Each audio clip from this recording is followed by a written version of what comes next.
And welcome class 8। आज हम पढ़ने जा रहे हैं जो हमने चैप्टर स्टार्ट किया था, चैप्टर 4 ऑफ ज्योग्राफी। उसके 4th पार्ट पे आ गए हम लोग।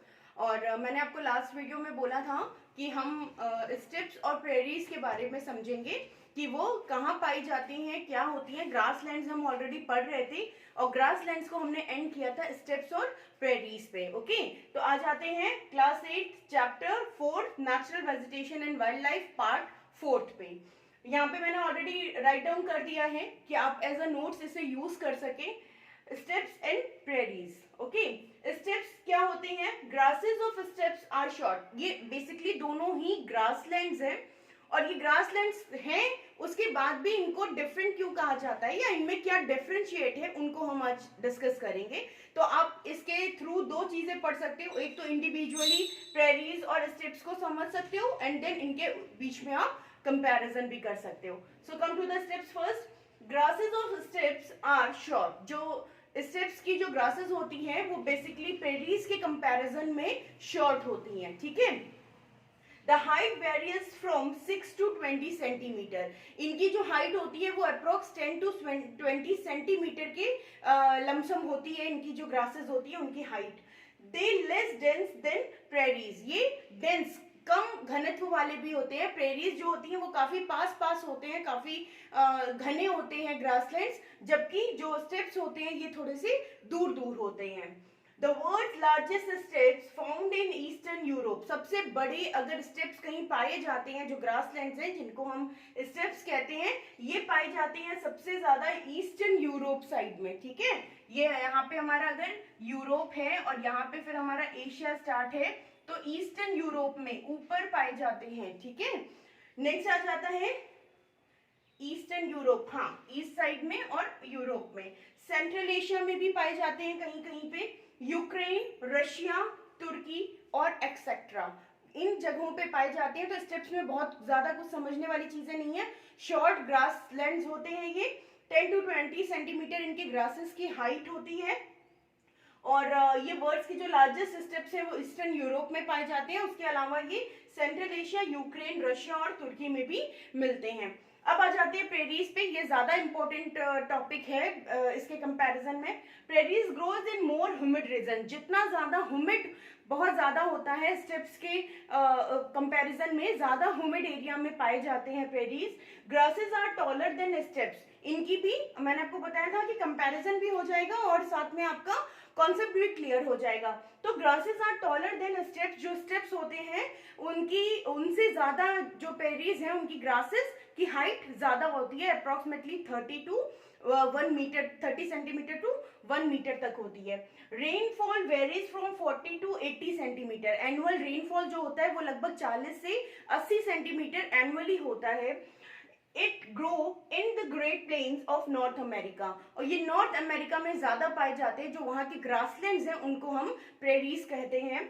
उसके अलावा भी इन्हें अलग अलग जगहों पे अलग अलग नाम से जाना जाता है, जैसे कि पैम्पस, अर्जेंटीना में इसे पैम्पस के नाम से जानते हैं। वेल्थ, साउथ अफ्रीका में इसे वेल्थ के नाम से जानते हैं, वेल्थ या फिर वेल्ड। और ऑस्ट्रेलिया में इसे डाउन्स के नाम से जानते हैं। तो ये कंपैरिजन रहा प्रेरीज और स्टेप्स में। इनके बाद अब हम बात करेंगे टुंड्रा वेजिटेशन की। हम लोगों ने पढ़ा था फर्स्ट पार्ट में ही कि हमारे जो वेजिटेशन होते हैं उसको हम 3 पार्ट्स में डिवाइड कर लेते हैं। पहला फॉरेस्ट, सेकंड ग्रासलैंड्स और थर्ड टुंड्रा वेजिटेशन। तो अब हम अपने थर्ड पार्ट पे आ चुके हैं, टुंड्रा वेजिटेशन। अब ये टुंड्रा वेजिटेशन क्या होती है, मैंने आपको बताया था कि ये हमारी अर्थ है और जब हम हीट जोन की बात करते हैं तो हीट जोन में जो हमारा ये नॉर्थ पोल और साउथ पोल है, ये हमारा नॉर्थ पोल हो गया, ये हो गया साउथ पोल। तो जो भी आर्कटिक सर्कल, ये क्या है हमारा आर्कटिक सर्कल है और ये क्या है एंटार्क्टिक सर्कल है। तो आर्कटिक सर्कल और एंटार्क्टिक सर्कल के बाद का जो एरिया है, पोल के साइड का जो एरिया है, चाहे हम यहाँ से यहाँ की बात करें और चाहे यहाँ से यहाँ की बात करें, ये ज्यादातर यहाँ पर किस तरीके की वेजिटेशन मिलती है हमें, टुंड्रा वेजिटेशन। टुंड्रा वेजिटेशन उन वेजिटेशंस को कहते हैं जो ऐसे हिली स्टेशंस पे, हिली एरियाज पे पाए जाते हैं, माउंटेन्स के पास पाए जाते हैं, जहां और किसी प्रकार की जो वेजिटेशन है उनका उगना लगभग नामुमकिन होता है। जो एरिया लगभग पूरे साल बर्फ से ढके रहते हैं उन जगहों को हम टुंड्रा कहते हैं और टुंड्रा वेजिटेशन वहीं पे मिलती है। तो बेसिकली अब हम बात करने जा रहे हैं नॉर्थ पोल और साउथ पोल के नियर अबाउट एरिया की, जहां पे सबसे ज्यादा ठंड होती है। तो वहां किस तरीके की वेजिटेशन होती है, क्योंकि बर्फ गिरती रहती है हमेशा, टेम्परेचर लगभग हर वक्त माइनस से नीचे ही रहता है, माइनस में ही मिलता है, और उसके बाद भी वहां पे सन रेज नहीं मिलती हैं। तो कौन सी वेजिटेशन हैं जो बिना सन रेज के भी अपने आप को वहां पे खड़ा रखती हैं इतनी ठंड में, इतनी ठंड होने के बावजूद। तो चलिए पढ़ते हैं टुंड्रा वेजिटेशन के बारे में। टुंड्रा मीन्स क्या होता है, सबसे पहले मीन्स देख लेते हैं। टुंड्रा मीन्स बैरन और टुंड्रा मीन्स बैरन और ट्रीलेस लैंड, ये टुंड्रा का मीनिंग है। टुंड्रा का मीनिंग क्या होता है, बैरन और ट्रीलेस लैंड। तो आप समझ सकते हैं, इसीलिए जब हम भी वीडियोस में या फोटोज में या कभी मूवीज में देखते हैं, मोस्टली जहां बहुत ज्यादा ठंड होती है, बिल्कुल बर्फ की जो परत है वो जमा रहती है, वहां पे आपको दूर दूर तक पेड़ नहीं दिखाई देते। जहाँ पे आप बोलते हैं ना कि जहाँ पोलर बियर्स मिलते हैं, सील मिलते हैं, पेंगुइन्स मिलते हैं, मोस्टली वो ऐसा एरिया होता है कि वहां पेड़ मिलते ही नहीं हैं। और अगर मिलते भी हैं तो वो कब मिलते हैं, समर सीजन में, जब थोड़ी बहुत जो टेम्परेचर है थोड़ा बहुत बढ़ता है, और जिसकी वजह से जो जितनी भी आइस है वो मेल्ट होती है, तो छोटी छोटी ग्रासेस या झाड़ियां, हर्ब्स, शब्द वहां आपको लिंचेस मिलते हैं, जिनको कि नेचुरल टुंड्रा वेजिटेशन में काउंट किया जाता है। ओके, चलिए तो इनके बारे में थोड़ा सा राइट डाउन भी करते हैं और इसके थ्रू लर्न भी करते हैं। दिस हैव और हैज कर लेते हैं। This has patchy low to ground vegetation. ये बहुत ज्यादा पैची मतलब छोटा छोटा कहीं कहीं पे देखने को मिलते हैं, और स्मॉल वेजिटेशन होती है। लाइक इनको आप कैसे आप कर सकते हो, लाइक ग्रासेस, मोजेस, सेजेस, लिंचेस या फिर श्रब्स। ओके, तो ये कैसी होती हैं, लाइक यहाँ पे आपके बहुत बड़े बड़े से माउंटेन्स हैं और उनके बीच में कहीं कहीं जगह है छोटी मोटी प्लेन एरिया में, वहां पे छोटे छोटे लिंचेस, मोजेस, श्रब्स, ग्रासेस उग जाती हैं। आपको बहुत बड़े बड़े पेड़ कम ही देखने को मिलेंगे, और अगर पेड़ होंगे भी तो वो मोस्टली जो ये इनके फुट हिल्स होते हैं वहां पे होंगे, और वो भी कैसे होंगे, जो क्रिसमस वाले पेड़ होते हैं ना, ऐसे वाले, है ना, वो वाले पेड़ हमें यहाँ पे देखने को मिलते हैं। तो टुंड्रा वेजिटेशन बेसिकली क्या है, जो बहुत ज्यादा ठंडा एरिया होता है, हिली और माउंटेन एरिया होता है, वहां पे जो पेड़ हमें मिलते हैं उनको हम नेचुरल वेजिटेशन के साथ टुंड्रा वेजिटेशन में काउंट करते हैं। चलिए आ जाते हैं अब इंडिया की बात करते हैं। यहाँ पानी जो रेनफॉल है वो बहुत कम होता है, और इसके साथ ही अब हम बात करते हैं फॉरेस्ट ऑफ इंडिया। इंडिया के फॉरेस्ट की बात करते हैं कि जो इंडिया है वहां पर कैसे फॉरेस्ट मिलते हैं। हमने अभी तो वर्ल्ड लेवल की बात करी कि 3 लेवल में इनको डिवाइड किया गया है, फॉरेस्ट में, ग्रासलैंड्स में और टुंड्रा वेजिटेशन में। अब हम बात करेंगे हमारे भारत में कितने तरीके के, किस तरीके की फॉरेस्ट है, किस तरीके की वेजिटेशन है, नेचुरल वेजिटेशन मिलती है। हमारे भारत में कहीं पे भी सिमिलर एक जैसा मौसम नहीं होता, एक जैसी लैंड नहीं है। जैसे आप सपोज करेंगे ये हमारा भारत है, ठीक है, और ठीक है, यहाँ पे, यहाँ से हम अगर बात करें, यहाँ से अगर हम बात करें तो ये जो हमारा भारत है, इसके जो ये जम्मू कश्मीर है, ये लगभग पूरा माउंटेन हिली एरिया है। अगर हम बात करें राजस्थान की तो ये पूरा डेजर्ट एरिया है। अगर हम बात करें यहाँ डेक्कन एरिया की तो ये पूरे प्लेट्यू से भरा हुआ है। अगर हम यहाँ बात करें सेवन सिस्टर्स की तो यहाँ लगभग बारिश सबसे ज्यादा होती है और पूरा हिली स्टेशन है, वहां भी पहाड़ों से भरा हुआ है, ह्यूमिड बहुत ज्यादा होता है। और ये जो हमारे नॉर्दर्न प्लेन एरिया है ये सबसे ज्यादा जो पॉपुलेशन से भरा हुआ एरिया है वो हमारा इंडिया का है। तो ये इस तरीके से डिवाइड है। यहाँ पे क्या हो जाएगा, माउंटेनियस एरिया, डेजर्ट एरिया, ये प्लेट्यूज हो गए, ये भी माउंटेनियस हो गए with the rain with the humid. यहाँ पे ठंडा है, ठीक है, हिली स्टेशन है, ठंडा है, जबकि यहाँ कैसा है, रेनी के साथ, रेन के साथ यहाँ पे माउंटेन्स है, उबड़ खाबड़ बहुत सारी जगह है। ये प्लेट्यूज हो गए, ये कोस्टल एरियाज हो गए, क्या हो गए, कोस्टल एरियाज हो गए, ये ईस्टर्न घाट्स हो गए, ये वेस्टर्न घाट्स हो गए, और बीच में हमारे प्लेन्स आ गए, नॉर्दर्न प्लेन्स आ गए। तो इस तरीके से अनइवन लैंड है हमारे पास। और क्योंकि कुछ जगह कोस्टल है, कुछ जगह डेजर्ट है, कहीं पे माउंटेन्स है, कहीं पे हिली एरिया है, कहीं पे प्लेट्यूज हैं, जिसकी वजह से जो इनका रेन का जो सिस्टम बनता है वो भी डिफरेंट डिफरेंट होता है, ठीक है। जैसे यहाँ पे हमारा बे ऑफ बंगाल है, यहाँ पे इंडियन ओशन है, यहाँ पे अरेबियन सी है, जिसकी वजह से जो मॉनसून है वो भी अपने हिसाब से चेंज करता है। इक्वेटर है, ट्रॉपिक ऑफ कैंसर हमें बीच में से कट करती है। इन सब का असर पड़ता है हमारे जो हमारा टेम्परेचर है उस पे, और टेम्परेचर जब असर करता है तो उसका इम्पैक्ट कहाँ देखने को मिलता है, हमारे फॉरेस्ट पे, जो डिफरेंट डिफरेंट एरिया में different different kind of forest हमें देखने को मिलते हैं। तो अब हम बात करेंगे इंडिया के इन सारे ही अलग अलग भागों में किस तरीके के फॉरेस्ट हमें देखने को मिलते हैं। चलिए बात करते हैं सबसे पहले ट्रॉपिकल एवरग्रीन फॉरेस्ट की। ट्रॉपिकल एवरग्रीन फॉरेस्ट क्या होता है, पहले नंबर पे ही बात करते हैं इसकी। Tropical evergreen forest, tropical evergreen forest in India, India की बात कर रहे हैं। These are dense forest. सबसे पहली बात होती है ये सबसे घने फॉरेस्ट है, सबसे ज्यादा पास पास पेड़ यहाँ पे पाए जाते हैं, सबसे ज्यादा बारिश यहाँ होती है, और ये एरिया लगभग ऐसा एरिया है जो हमेशा ह्यूमिडिटी से भरा रहता है, हमेशा यहाँ थ्रू आउट द ईयर यहाँ ह्यूमिडिटी रहती है। नेक्स्ट पॉइंट आता है many types of multi layered होते हैं, ये मल्टी लेयर्ड होते हैं, और इन एंड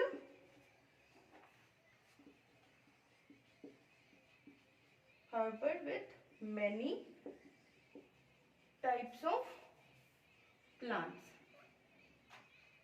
और उनके साथ साथ मल्टी लेयर्ड। अब मैं आपको बताती हूँ ये मल्टी लेयर्ड इन्हें क्यों कहा गया है। जस्ट सपोज यहाँ मान लीजिए ये हमारी लैंड है, ठीक है, जो जहाँ पे फॉरेस्ट है, okay.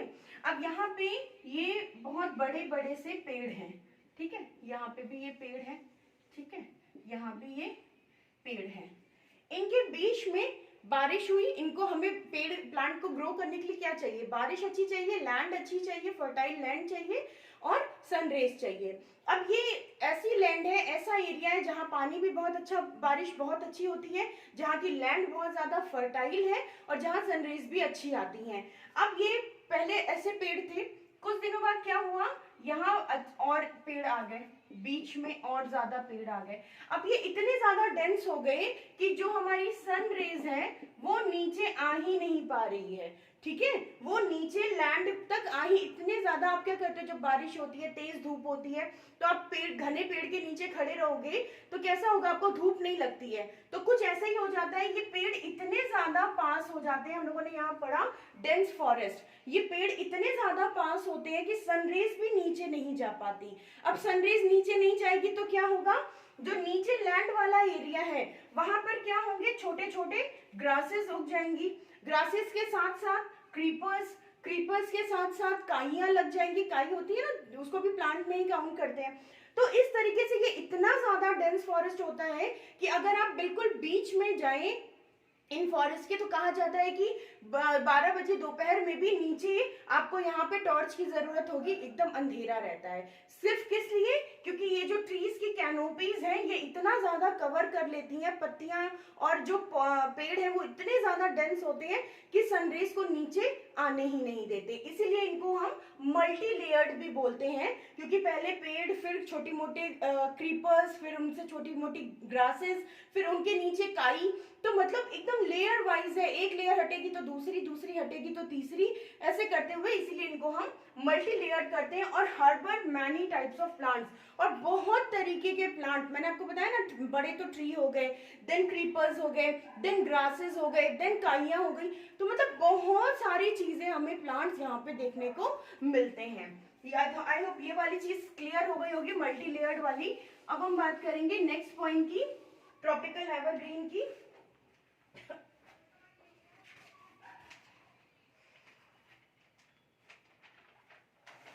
These trees are having heavy rainfall।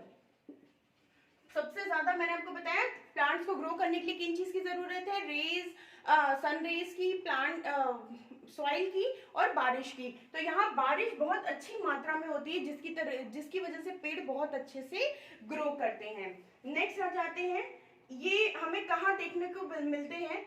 In India we found. इनको हम कहाँ ये ढूंढ सकते हैं या कहाँ ये हमें मिलते हैं? इनको लिख लेते हैं, अंडमान, वेस्टर्न घाट्स,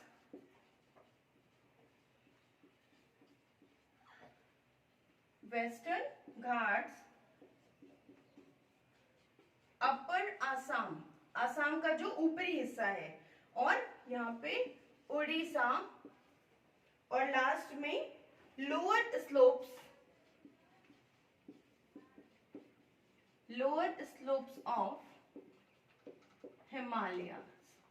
हिमालयास के लोअर स्लोप्स में, लाइक ये हमारे हिमालयास की रेंज है, उनके जो लोअर स्लोप्स है वहां भी ये फॉरेस्ट देखने को मिलते हैं। तो ये बात हुई ट्रॉपिकल एवरग्रीन फॉरेस्ट की। बहुत ज्यादा प्रॉफिटेबल होते हैं, सबसे ज्यादा टिम्बर, अगर हम बात करें हैवी वुड की बात करें, जो हमारे आयुर्वेदिक मेडिसिन है उनकी बात करें, तो हमें बहुत कुछ इन ट्रॉपिकल एवरग्रीन फॉरेस्ट से मिलता है। नेक्स्ट बात करेंगे हम ट्रॉपिकल मॉइस्ट डेसिडुअस की। ट्रॉपिकल मॉइस्ट डेसिडुअस फॉरेस्ट, और अभी भी हम किसकी बात कर रहे हैं? In India. इंडिया में जो ट्रॉपिकल मॉइस्ट डेसिडुअस फॉरेस्ट होते हैं उनकी बात करेंगे। called as monsoon forest also। इनको मॉनसून फॉरेस्ट के नाम से भी जाना जाता है। दे आर स्प्रेड, ये फैले होते हैं, over the region receiving rainfall